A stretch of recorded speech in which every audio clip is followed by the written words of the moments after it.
नमस्कार, आप देख रहे हैं आपकी नज़र और मैं हूं आपकी होस्ट जोया। आज दिन की सबसे बड़ी राजनीतिक खबरें लेकर आई हूं, जिसमें मिलेंगी देश और दुनिया की सियासत के नए मोड़, बड़े बयान और चुनावी हंगामे की पूरी जानकारी। तो चलिए देखते हैं आज सियासत की दुनिया में क्या कुछ खस रहा। मुंबई की मुंबा देवी सीट से शिवसेना की उम्मीदवार शाइना एनसी ने उद्धव गुट के शिवसेना सांसद अरविंद सावंत के खिलाफ एफआईआर दर्ज कराई। दरअसल सावंत ने शाइना को इंपोर्टेड माल कहा था। इस पर महाराष्ट्र के सियासी गलियारों में बवाल मच गया। अब शिवसेना सांसद संजय राउत ने अरविंद सावंत के बयान का समर्थन किया है। शिवसेना सांसद संजय राउत ने अरविंद सावंत के बयान का समर्थन करते हुए कहा कि शाइना एनसी का इंपोर्टेड माल कहना गलत नहीं है। राउत ने इस बयान के संदर्भ में कहा कि शाइना एनसी की पृष्ठभूमि शिवसेना की मूल विचारधारा से मेल नहीं खाती और वह पार्टी में बाहरी व्यक्ति की तरह है। उन्होंने यह भी कहा कि शिवसेना में सिर्फ वे लोग होने चाहिए जो पार्टी की विचारधारा और मूल्यों को समझते हैं और उनके प्रति वफादार हों। इस बयान के बाद महाराष्ट्र के सियासी गलियारों में इस मुद्दे को लेकर बवाल मच गया है। शाइना एनसी ने इसे अपमानजनक बताते हुए एफआईआर दर्ज कराई है। इस विवाद से शिवसेना में भी अंदरूनी खींचतान के संकेत मिले हैं, जो उद्धव ठाकरे गुट और शिंदे गुट के बीच तनाव को और बढ़ा सकता है। झारखंड के मुख्यमंत्री हेमंत सोरेन के चुनावी हलफनामे में उनकी उम्र को लेकर उठे विवाद पर उनकी पत्नी और पार्टी विधायक कल्पना सोरेन ने भी प्रतिक्रिया दी है। रांची में मीडिया से बात करते हुए कल्पना ने न केवल इस मुद्दे को लेकर अपने पति और राज्य के मुख्यमंत्री का बचाव किया, बल्कि इसे जबरन का मुद्दा बताते हुए इसे चुनावी हार से पहले भाजपा के डर की निशानी भी बताया। उन्होंने इसे बड़ा मुद्दा मानने से भी इनकार कर दिया। जम्मू कश्मीर के बडगाम में मजदूरों पर हुए आतंकी हमले को लेकर सियासत तेज हो गई है। अब नेशनल कॉन्फ्रेंस के अध्यक्ष फारूक अब्दुल्ला ने बड़ा आरोप लगाया है। उन्होंने कहा कि वारदात में शामिल लोगों को मारना नहीं चाहिए, बल्कि उन्हें पकड़कर उनसे पूछताछ कर इसकी जड़ तक जाना चाहिए। उन्होंने कहा कि मुझे शक है कि इस वारदात में उन लोगों का हाथ है जो इस सराहकर को अस्थिर करना चाहते हैं। पहले ऐसा क्यों नहीं हो रहा था?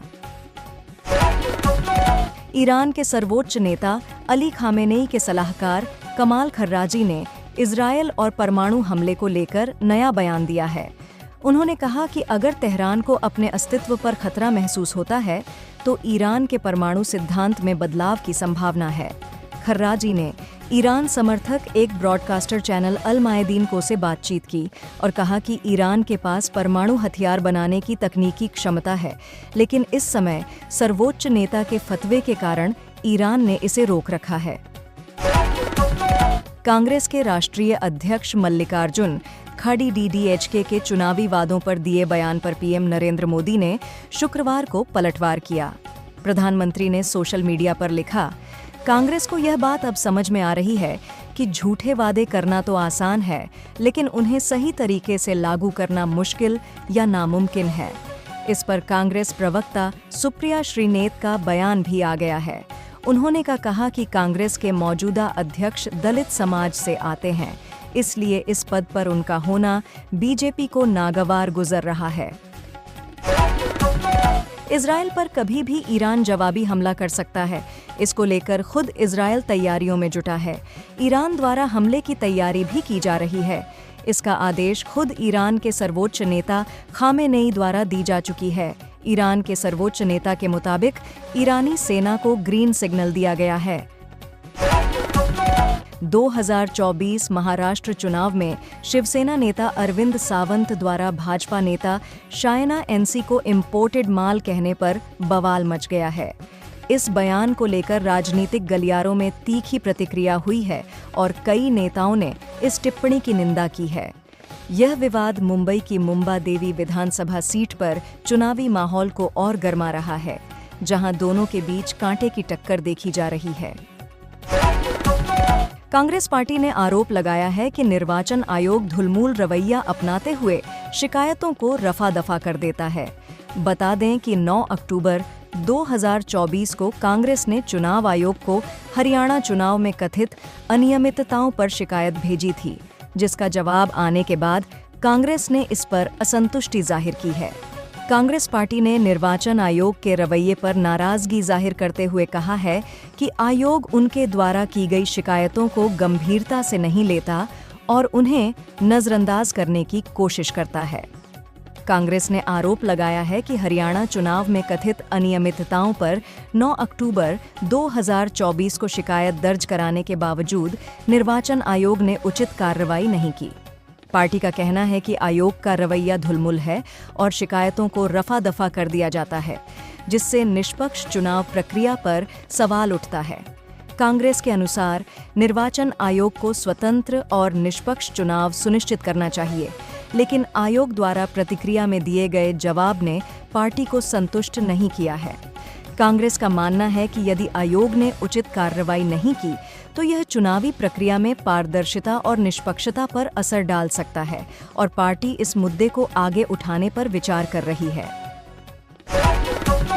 राजस्थान के पूर्व मुख्यमंत्री अशोक गहलोत ने वन नेशन वन इलेक्शन के मुद्दे पर केंद्र सरकार को निशाने पर लिया है।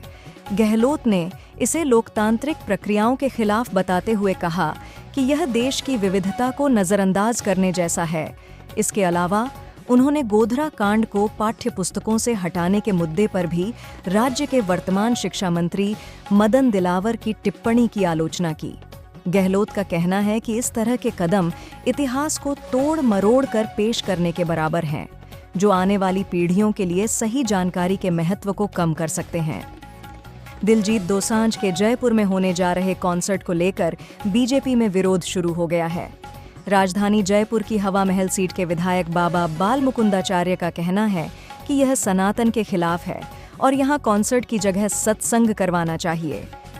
कांग्रेस नेता टीकाराम जूली ने राजस्थान की कानून व्यवस्था को लेकर भाजपा पर तीखा हमला किया। उन्होंने कहा कि बीजेपी ने राजस्थान को रेपिस्तान बना दिया है। जूली ने राज्य में बढ़ते अपराध और महिलाओं के खिलाफ हिंसा की घटनाओं का हवाला देते हुए भाजपा सरकार को जमकर घेरा। उन्होंने आरोप लगाया कि पिछले 11 महीने से राज्य में सर्कस जैसी सरकार चल रही है, जहां कानून व्यवस्था पूरी तरह बेपटरी हो चुकी है। साथ ही अशोक गहलोत ने भी केंद्र सरकार पर निशाना साधते हुए वन नेशन वन इलेक्शन के विचार को लोकतंत्र के खिलाफ बताया और कहा कि यह देश की विविधता और क्षेत्रीय जरूरतों को नजरअंदाज करने जैसा है। इसके अलावा उन्होंने गोधरा कांड को पाठ्य पुस्तकों से हटाने के मुद्दे पर राजस्थान के शिक्षा मंत्री मदन दिलावर की टिप्पणी की भी आलोचना की।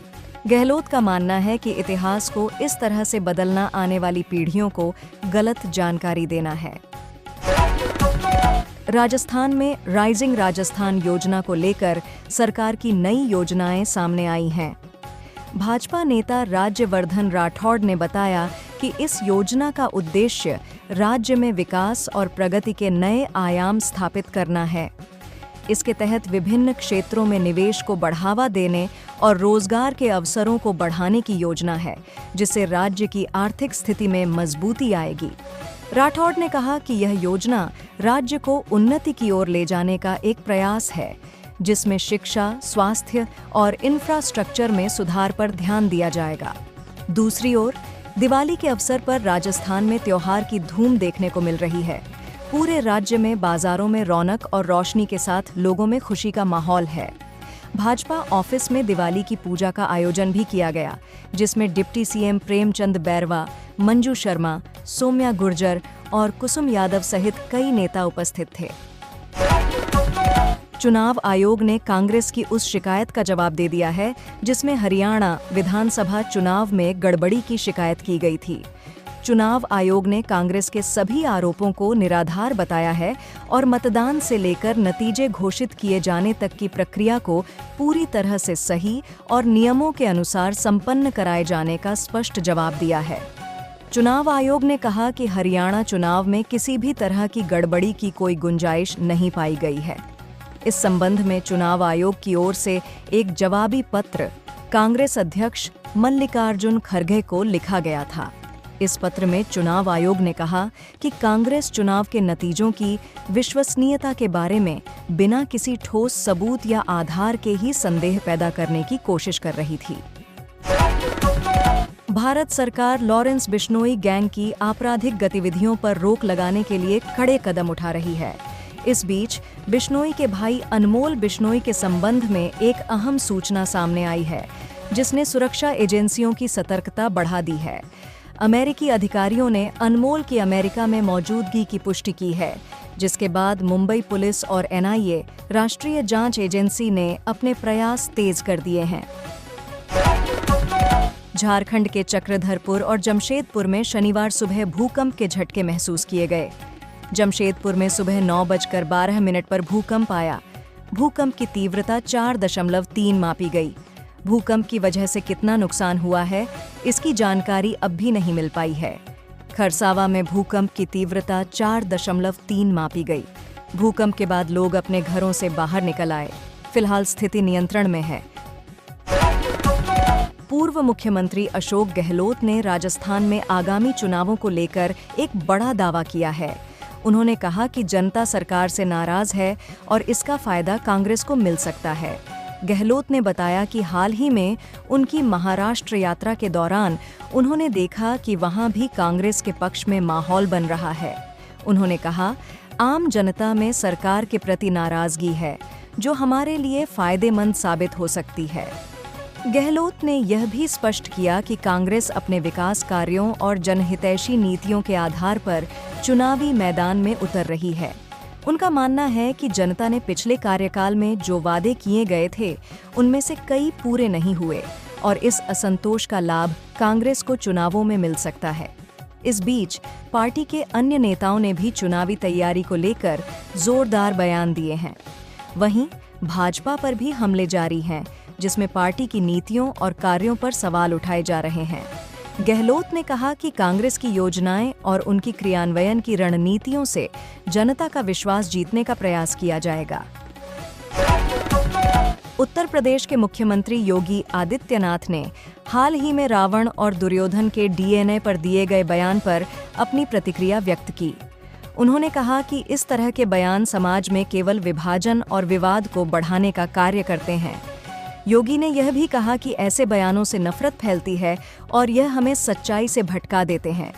योगी ने स्पष्ट किया कि रावण और दुर्योधन जैसे पात्रों का संदर्भ केवल इतिहास और संस्कृति से जुड़ा हुआ है और हमें उनके बारे में सोचते समय समझदारी और परिपक्वता का परिचय देना चाहिए। उन्होंने कहा कि हमें अपने पूर्वजों के गुणों को पहचानना चाहिए और समाज में एकता बनाए रखने का प्रयास करना चाहिए। इससे पहले कुछ नेताओं के बयानों पर विवाद हुआ था, जिसमें उन्होंने रावण और दुर्योधन की तुलना की थी। योगी का कहना है कि ऐसे बयानों से हमारे समाज में केवल फूट पैदा होती है और हमें इसे रोकने के लिए एकजुट होकर काम करना चाहिए। आम आदमी पार्टी के सांसद संजय सिंह प्रधानमंत्री मोदी पर जमकर बरसे हैं। उन्होंने कहा, मोदी काल में एयरपोर्ट, मंदिर, स्कूल को बम से उड़ाने की धमकी मिल रही है, लेकिन पीएम मोदी खामोश हैं और देश की सुरक्षा पर भाषण देते हैं। महाराष्ट्र विधानसभा चुनावों में राजनीतिक माहौल दिलचस्प होता जा रहा है, जहां हर पार्टी अपनी जीत का दावा कर रही है। भाजपा, शिवसेना, कांग्रेस और अन्य दल अपने अपने प्रचार में जुटे हैं, लेकिन जनता इस समय चुप है। ऐसे में यह देखना होगा कि आगे क्या घटनाक्रम सामने आता है और असली जनभावना किस ओर जाती है। राजनीतिक विश्लेषक इस मौन को चुनावी रणनीतियों के लिहाज से महत्वपूर्ण मान रहे हैं, क्योंकि यह संकेत करता है कि जनता अपने निर्णय को लेकर अभी पूरी तरह से स्पष्ट नहीं है। अगले चरण में चुनावी रैलियों, मतदाता जुड़ाव और पार्टी के वादों के प्रति जनता की प्रतिक्रिया महत्वपूर्ण होगी। हालांकि चुनाव नजदीक आते ही स्थिति बदल सकती है और यह तय होना बाकी है कि किस पार्टी को जनता का समर्थन मिलेगा और कौन सा दल सत्ता में आने में सफल होगा। हर पार्टी अपनी स्थिति को मजबूत करने के लिए सभी प्रयास कर रही है, लेकिन असली फैसला मतदाताओं के हाथ में है। हाल ही में राहुल गांधी ने एक प्रेस कॉन्फ्रेंस के दौरान प्रधानमंत्री नरेंद्र मोदी के तोते मैने को लेकर एक बड़ा खुलासा किया है। इस विवादास्पद मुद्दे ने राजनीतिक हलकों में हड़कंप मचा दिया है। माधवी बुच के मामले में पवन खेड़ा ने जंग का ऐलान करते हुए कई चौंकाने वाले तथ्यों को सामने रखा है। उनकी प्रेस कॉन्फ्रेंस में किए गए खुलासे ने सभी को चौंका दिया।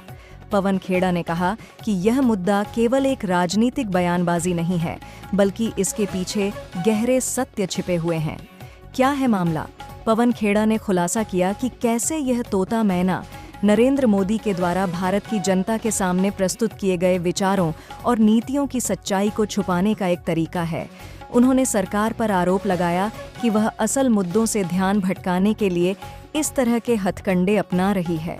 इस खुलासे ने राजनीति में नया तड़का लगा दिया है और अब सबकी निगाहें इस मुद्दे पर आगे की कार्रवाई और प्रतिक्रियाओं पर टिकी हुई हैं।